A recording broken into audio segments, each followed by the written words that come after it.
நான் எங்க ஐயா மாதிரி கொடுத்த வாக்கம் மீற மாட்டேன். ஐயா அந்த பிள்ளையை கூட்டியாந்து 4 பேத்துக்கு மத்தியில வச்சு அவமானப்படுத்தணும்னா அல்லது அந்த மாயனை ஜெயிச்சு காட்டணுங்கிறதோ என்னுடைய ஆசை இல்லை. 4 ஏழை விவசாயிங்க சந்தோஷமா இருக்கணுங்கிறதுக்காக வேலையை திறந்து விட இதை செஞ்சேன். ஐயா எனக்கு மாயத மாதிரி சூழ்ச்சி தெரியாதுங்க. ஐயா இப்ப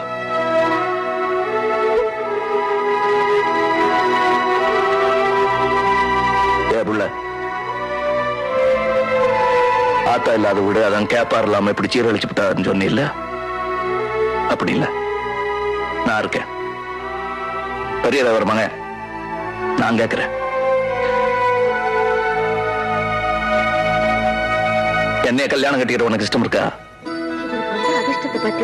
நீ சொல்லு.